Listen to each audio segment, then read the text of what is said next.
no está en venta. Es lo que queremos compartir el día de hoy. Y no vamos ustedes van a notar que este consejo, esta palabra va a ser un poco más corto en el tiempo, precisamente por lo que tenemos hacia adelante, pero no es menos importante. Algunos de ustedes estaban aquí hace 3 años, levanten la mano. Hace 3 años, ¿quiénes estaban aquí? Wow, sí, como una mitad quizás de los que estamos en este edificio. Lo digo porque hace 3 años yo compartí esta misma palabra.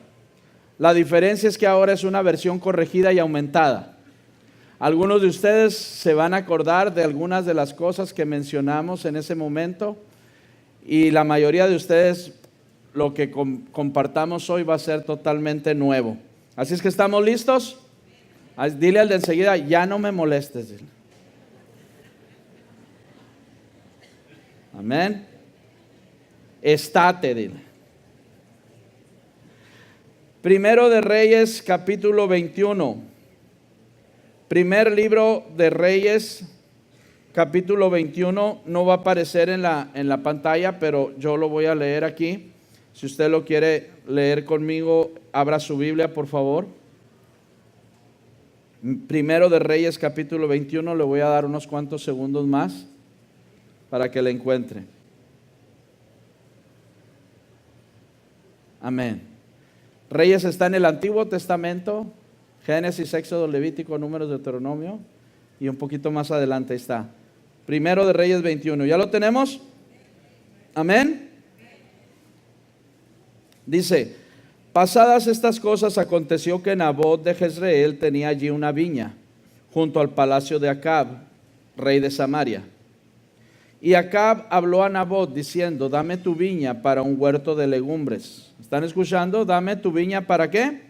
Para un huerto de legumbres, porque está cercana a mi casa, y yo te daré por ella otra viña mejor que esta, o si mejor te pareciere, te pagaré su valor en dinero.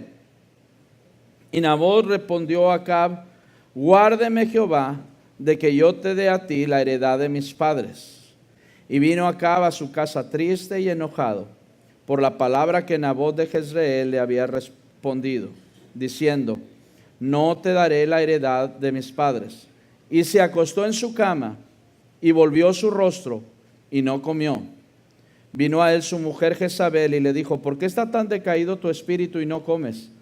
Él respondió: porque hablé con Nabot de Jezreel y le dije que me diera su viña por dinero, o que si más quería le daría otra viña por ella. Y él respondió: yo no te daré mi viña.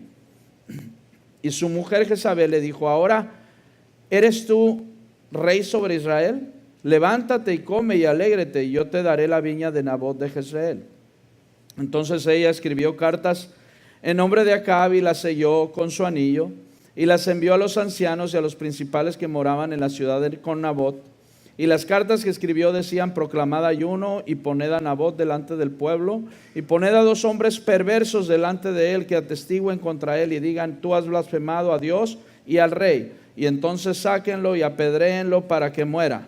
Y los de la ciudad, los ancianos y los principales que moraban en su ciudad, hicieron como Jezabel les mandó, conforme a lo que está escrito en las cartas que ella les había enviado. Y promulgaron ayuno y pusieron a Nabot delante del pueblo. Vinieron entonces 2 hombres perversos y se sentaron delante de él, y aquellos hombres perversos atestiguaron contra Nabot delante del pueblo, diciendo: Nabot ha blasfemado a Dios y al rey. Y lo llevaron fuera de la ciudad y lo apedrearon, y allí murió.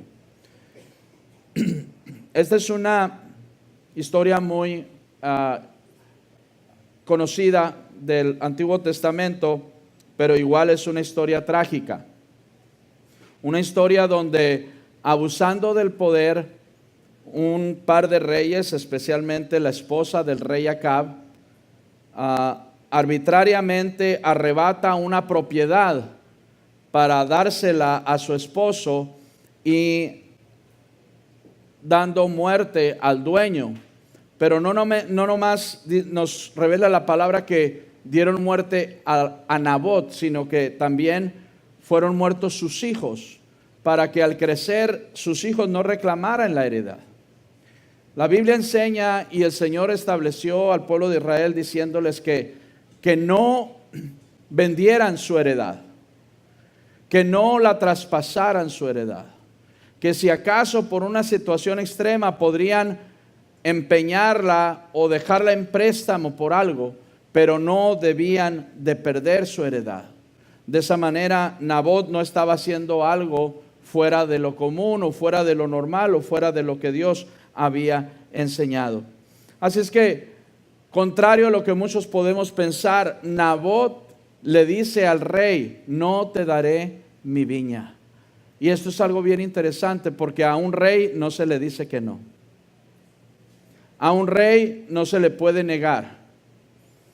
Sin embargo, este hombre le dice: yo no te daré a ti la heredad de mis padres. Y entonces dice la palabra que Acab fue a su casa, se deprimió, se acostó y no quiso comer.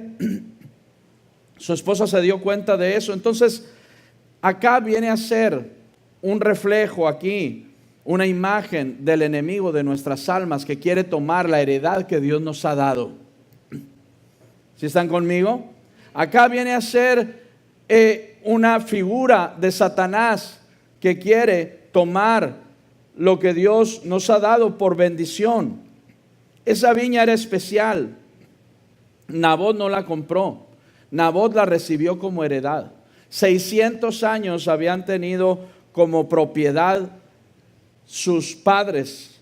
De hecho, uno de sus antepasados era un personaje muy conocido en la palabra llamado Caleb. ¿Cuántos recuerdan a Caleb? Caleb fue uno de los 2 espías que Moisés mandó para que fueran a ver la tierra prometida. Y de esos 12 dice la palabra que regresaron, pero 10 venían con malas noticias, en el sentido de que la tierra era buena, pero no podrían conquistarla. Sin embargo, Josué y Caleb eran hombres de fe y dijeron: claro que podemos porque Dios está con nosotros. Ellos se plantaron en fe, en gracia, del lado de Dios, creyéndole a Dios en contra de las imposibilidades que sus ojos veían. Muchas veces nosotros, ¿verdad?, nos enfrentaremos a situaciones así, donde nuestros ojos, donde todo está en contra de nosotros. Pero Dios espera que tú y yo seamos como gente como Caleb, que sea gente de fe, que sea gente que le crea a Dios, que sea gente que crea que con Cristo todo lo podemos. Amén. Todavía pasaron los 40 años, porque Dios les dijo: por cuanto no creyeron que yo les podía dar la tierra, se quedarán en el desierto 40 años. Solamente sobrevivieron 2 personas adultas, Josué y Caleb. Y al pasar ese tiempo, Josué era el líder, el nuevo líder de la nación. Moisés había muerto. Y entonces le dice Caleb a Josué: dame ese monte, dame esa montaña, dame esa heredad, porque yo la voy a tomar. Y le dice: tengo 85 años, pero mi fuerza es tan grande como cuando teníamos 40 y vinimos por primera vez, y Dios está conmigo, y el mismo Dios que me llevó a ver esa tierra me la va a dar. Ese es el corazón que late dentro del pecho de los que aman a Dios y los que conocen a un Dios que todo lo puede, un Dios que está contigo, a tu favor, un Dios que no te abandona. Ese es el corazón que debe latir en nuestro pecho. Amén. 85 años tenía el hombre. Y Josué como que quiso dudar y le dice: ¿estás seguro? Porque la tarea no es tan fácil. Y Caleb le dijo: dame ese monte, porque yo lo voy a tomar y voy a echar de ahí a todos los gigantes que están en mi tierra, porque esa tierra es mía. Dios me dijo que me la daría y yo la quiero. Y él la tomó. ¿Sabes quién fue ese hombre, Caleb? Un tataranieto de un hombre llamado Nabot, que estamos leyendo ahora en la palabra. Amén. Así es que si tú, papá, te levantas en la fe, podrás arrojar gigantes ahora y despejarás el territorio para que tus hijos lo disfruten. Pero no solamente tus hijos, sino tus nietos, tus bisnietos y tus tataranietos, y quién sabe hasta cuántas generaciones. El rey Acab entonces es un tipo del sistema de este mundo. es alguien que menosprecia las cosas de Dios. Acab le pide la viña a Nabot, le pide su viña, pero él no esperaba que se la negara. Este mundo constantemente está buscando la manera de que usted y yo vendamos nuestras convicciones. ¿Alguien me está escuchando? Este mundo está buscando constantemente la manera en que tú y yo vendamos nuestras convicciones. Esperan ellos llegarnos al precio. Esperan que tú y yo nos rindamos ante los ídolos de este mundo. Qué triste es ver a personas que por años han permanecido en la fe y de pronto alguien les ofrece alguna posición por ahí donde aparentemente recibirán beneficios, salarios, autoridad, estatus. Y eso no es necesariamente malo, pero por la posición en la que están de pronto se ven tentados y empiezan a transigir por una dádiva, empiezan a conceder para acelerar trámites y hacer cosas indebidas. Y de pronto ese evangelio que esta persona decía abrazar, ahora lo está vendiendo por unos cuantos pesos. Hay jóvenes que crecieron bajo la bendición de sus padres piadosos, que aman a Dios y tratan de seguir sus mandamientos. Pero cuando llegan a la universidad o a cierto nivel educativo, empiezan a ser expuestos a enseñanzas y a filosofías que no tienen para nada en cuenta a Dios. Y de pronto muchos de ellos, aunque crecieron en una iglesia, venden su viña, su heredad. El evangelio que le costó a Dios la vida de su hijo, lo abandonan por otro estilo de vida más conveniente para este siglo. Pero esta iglesia, Pan de Vida, en esta hora, en esta ciudad, Dios nos está recordando el alto costo de nuestra salvación, que es invaluable, el valor de la herencia que Dios nos ha dado, que Dios nos ha confiado. Jesús espera entonces, amigos, hermanos, que cada vez que alguien intente llegarnos al precio en cuanto a nuestras convicciones, que están arraigadas en Él, en su amor, en su palabra, tengamos la valentía, como la tuvo Nabot, de decirle al mundo, de decirle a Acab: no te equivoques, mis convicciones no están en venta. ¿Alguien le da gloria a Dios? ¿Alguien puede identificarse con lo que estamos tratando de decir? Amén. Estamos viviendo en un mundo que cada vez se levantan más ideologías, maneras de pensar, posturas de razonamiento que abiertamente desafían la Biblia. Y Dios espera encontrar en Hermosillo un pueblo que se pare firme, intrépidamente sobre la roca que es Jesús, la roca de nuestra salvación, y se juegue lo que se tenga que jugar, aún el mismo pellejo, por la gloria de Dios. Dios está esperando esa clase de personas. Amén. El valle de Jezreel, de donde era Nabot, históricamente es un punto geográfico protagonista en la Biblia. Se menciona muchas veces. Ahí Gedeón venció sus inseguridades y guió a un ejército de 300 hombres a vencer a un ejército gigante que venía contra ellos. Fue en ese valle también donde Elías subió a una montaña pequeña que se llama el Monte Carmelo y desafió a todos los falsos adoradores de los ídolos de ese lugar. En ese valle más tarde uno de los reyes más apegados a Dios, el rey Josías, moriría en una batalla peleando contra Faraón. El valle de Jezreel es conocido como el valle de Israelón, también donde ocurrirá la última batalla. Dice el libro de Apocalipsis que a ese mismo valle se le conocerá como el valle de Armagedón. Pero no solamente eso, Joel, el profeta Joel, lo llama el valle de la decisión. El valle de la decisión.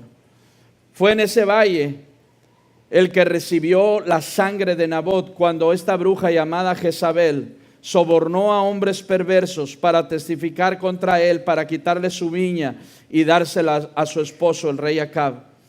Pero me quiero enfocar en el hecho de que todos estamos aquí, todos los días de una manera u otra, atravesamos el valle de la decisión. Todos los que estamos aquí.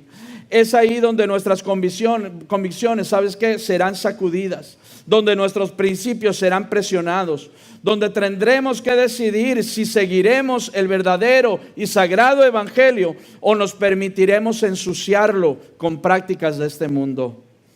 Es en el valle de la decisión donde se define realmente quiénes somos. Como decíamos hace un momento cuando dábamos gracias por la unión de Luis y Amanda, hay cosas que Dios establece como sagradas. El matrimonio es una de ellas. Su santo evangelio es otra. Y hay muchas más que pudiéramos enlistar. No podemos tocar lo sagrado, decíamos hace un momento, y manejarlo como algo común. La transformación que Dios hace en nuestras vidas no es algo banal. No debemos de tratarlo como algo insulso, algo superfluo. Por eso el apóstol Pedro, cuando Dios lo mandó a la casa del centurión Cornelio, el Señor le dijo: no llames común a lo que yo he limpiado. No llames corriente a lo que yo he limpiado. ¿Y sabes qué? Dios te ha limpiado a ti. Y Dios me ha limpiado a mí. Somos obra de la maravilla del amor de Dios. Por lo tanto, esta obra que Dios ha hecho en nosotros y sigue haciendo en nosotros no debe ser considerada como algo que podemos vender o comerciar con nuestras convicciones. ¿Cuántos dicen amén? Cuando Cristo nos encontró y llenó nuestras vidas, comenzó su trabajo de limpieza. Y ese proceso continuará hasta que Cristo venga o el Señor nos llame a su presencia.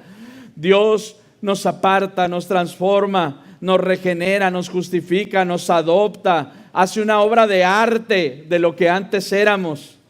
No debemos de menospreciar lo sagrado. De hecho, nadie puede hacerlo sin una retribución de Dios, de parte de Dios. No debemos de menospreciar que ahora tú y yo somos ciudadanos del cielo. ¿No lo sabías? Así dice la palabra. A lo mejor algunos dicen: wow, ¿cuándo? ¿Tengo pasaporte de eso? La Biblia lo garantiza y con eso es suficiente. Tú y yo somos ciudadanos del cielo. Somos nación santa, somos pueblo adquirido, somos sacerdocio real, somos generación escogida. Dios nos ha hecho sus embajadores, sus soldados, su especial tesoro, la niña de sus ojos. Todo eso somos en el Señor. Amén. Entonces no debemos de vender la viña como lo hizo o como quería que lo hiciera el rey a Nabot. Nabot se plantó y le dijo: no te venderé mi viña. Eso nos recuerda porque Acab quería convertir la viña en un huerto de legumbres. Y eso nos recuerda que bíblicamente Egipto era prácticamente un huerto de legumbres. Si recuerdan, hace unas semanas compartimos la dieta que Dios nos estaba cambiando. ¿Se acuerdan? ¿Qué comían en Egipto? Pepinos, cebollas, ajos, ¿qué más? Puerros y no sé qué otras cosas. Puras hortalizas. Egipto es una imagen del mundo. Amén. Y entonces cambiar nuestra vida, cambiar lo que Dios ha hecho en nosotros y volver hacia atrás es algo que no honra a Dios. Dios nos quiere llevar a disfrutar de un fruto exquisito, delicioso en su presencia, que es su palabra, que es su unción, que es su gloria. Y el enemigo nos quiere regresar a Egipto. ¿Sabes? Juan 15 dice, el Señor Jesús dijo: yo soy la vid, yo soy la viña. Yo soy la viña.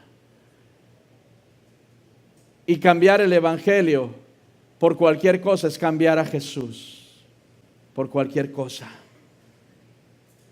Pero yo digo, y no sé si alguien se une conmigo, yo digo, para mí, no, no, no y 1000 veces no. El enemigo vendrá a hacernos propuestas todos los días. Te cambio tu viña por este huerto de hortalizas. ¿Sí? ¿Cómo te lo dice? Te lo voy a traducir. Deja a tu esposa, no te entiende. Salte de este matrimonio que te está asfixiando, te mereces algo mejor. Vente a trabajar acá de este lado, solo será por un tiempo. Tus problemas financieros se resolverán y tu familia, vivirá en tranquilidad. Aúlla así, ¿verdad? Vente a jugar con estos aparatos aquí, mira qué bien la pasamos. Entrégate a tu novio, le dice el enemigo a una jovencita. O a ese que ni siquiera conoces, ¿verdad? Que a lo mejor ni amigobio llega. Entrégate. Al cabo todo el mundo.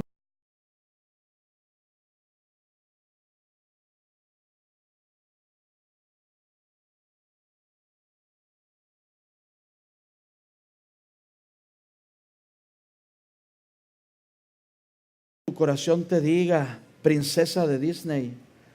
Guíate por lo que tu corazón te dice. ¿Sí? No vivas atados a pensamientos de la era medieval. Estás retrasado. ¿Qué más? ¿Qué más da una cana al aire? No se notará. Yo pregunto, ¿dónde está el pueblo que dice, no, Satanás, esta viña no está en venta? ¿Cuántos dicen amén? ¿De verdad? Amén. Díganlo fuerte, amén. Ahora yo quiero que digan después de mis propuestas, no está en venta. Amén. Y digo, por ejemplo, mi amor por Dios, este evangelio, vamos a decirlo así como en ritmo, no está en venta. ¿Les parece? Una vez más, mi amor por Dios no está en venta. Este evangelio no está en venta. Mis convicciones no están en venta. Mi matrimonio no está en venta. Mi familia no está en venta. Este gozo no está en venta. Esta vida abundante no está en venta. Esta obra que Dios ha hecho en mí. Dale un aplauso al Señor. Amén.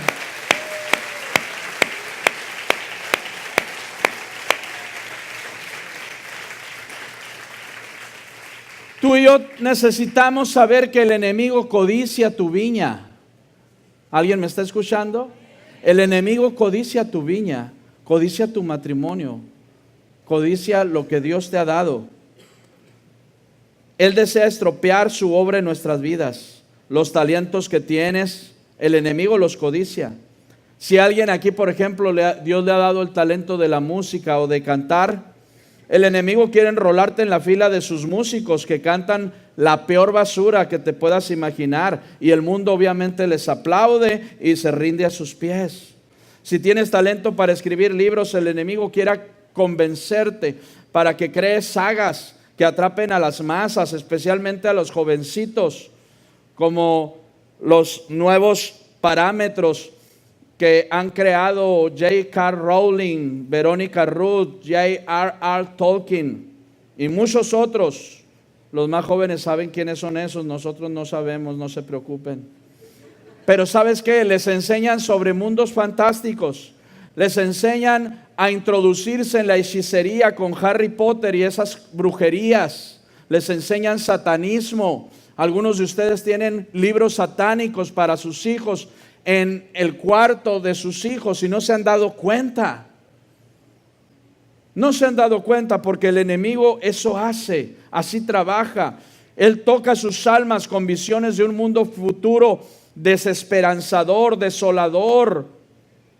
Hay tantos talentos que Dios ha dado y el enemigo los quiere para sus propósitos, para sus fines. Talentos en el arte, talentos en la música, talentos para el teatro, para el cine, para producir programas de televisión. No dejes que Acab te convenza. Plántate frente a su rostro y dile tajantemente como Nabot, esta viña, Acab, no está en venta. La Biblia no nos miente. Dios no nos oculta la verdad. Estamos en una batalla real. ¿Cuántos saben eso? Es una batalla de todos los días por nuestra familia, por nuestros hijos, nuestro matrimonio. Y si no estás peleando, cuidado, porque cuando somos pasivos el enemigo avanza. Y cuando no nos preparamos y nos apertrechamos, no nos damos cuenta en qué manera el enemigo está entrando a nuestras vidas, a nuestras casas. Este mundo no puede ser rechazado de manera tajante a menos que tengamos la unción de Dios. Voy a invitar y pedir que por favor eviten moverse, todo movimiento. Estamos casi culminando. Voy a invitarles que se aguanten. Ahorita vamos a tener 5 minutos para ir al baño. ¿Les parece? Ok. Decanes, si alguien va a entrar, por favor que no pase. Por favor. Estoy a punto de culminar y quiero que todos pongamos atención. Es la gloria de Dios la única que puede hacer huir el enemigo.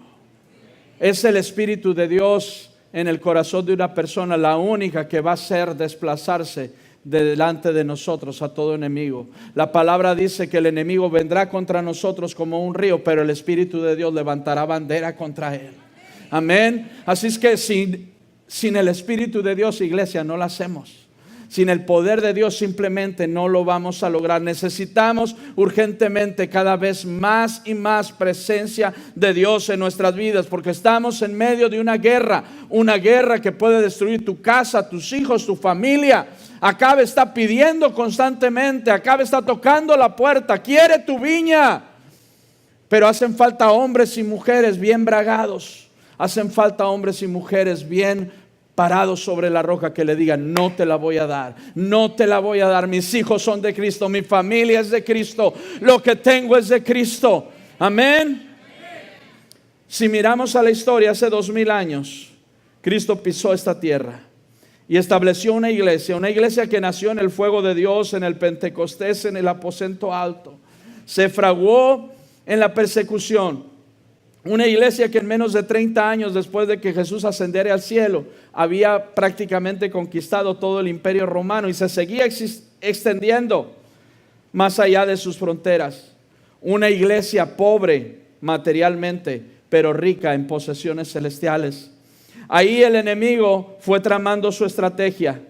La iglesia avanzaba con poder por 300 años. Fue avanzando grandemente, hasta que Satanás engañó a un hombre para juntar y unir el poder civil y el poder religioso. Así Constantino el Grande afirmó su trono en Roma desde el siglo III, pero condenó a la iglesia a la perdición.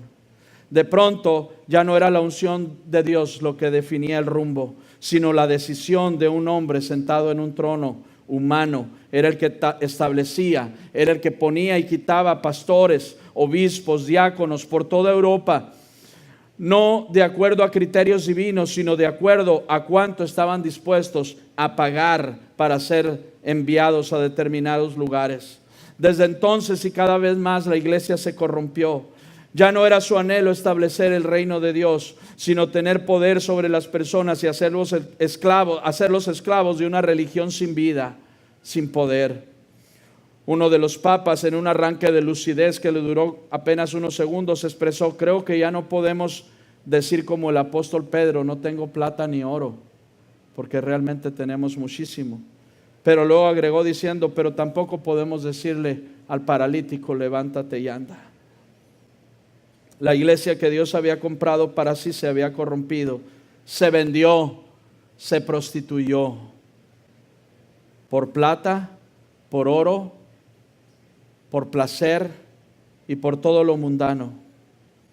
Pero Dios no se quedó con las manos cruzadas. Di conmigo: Dios nunca se queda con las manos cruzadas. A través de la historia Dios empezó a levantar hombres, personas, líderes, y llegó el momento alrededor de los años 1500 que el viento de Dios empieza a soplar sobre Europa. Y un hombre llamado Martín Lutero, otro llamado Juan Calvino, otro llamado Enrico Zwinglio, otro llamado Juan Hus, fueron levantados por Dios. Después fueron conocidos como reformadores. Ellos, como Nabot, comenzaron a levantar la voz en contra de Acab y a decirle: este evangelio no está en venta.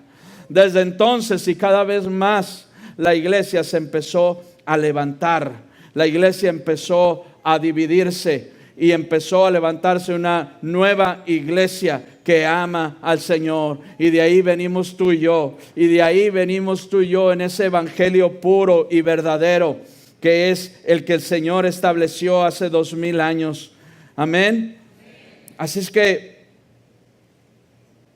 Dios sigue soplando y siguió soplando en la historia. Y en los años 1800 levantó a otros hermanos llamados Wesley y encendieron Inglaterra y encendieron Estados Unidos, y ese fuego llegó hasta acá. Y ese fuego llegó a Sonora, y ese fuego llegó a Hermosillo. Y yo no sé tú, pero yo no estoy dispuesto a que ese fuego se apague. Yo no estoy dispuesto a vender mis convicciones, mis anhelos en Dios. No estoy dispuesto. Y Dios anhela una iglesia que se levante así. Y yo pregunto, ¿dónde están los Elías de Dios? ¿Dónde están los Luteros de Dios? ¿Dónde están los hombres y mujeres que van a marcar el siglo XXI para la gloria de Dios? Que dicen, yo me paro firme en Cristo para que el resto de estos años, a pesar de todo lo que vemos y de todo lo que está sucediendo, yo voy a levantar una descendencia que adore a Jesús. Amén. ¿Por qué no le das la gloria a Dios?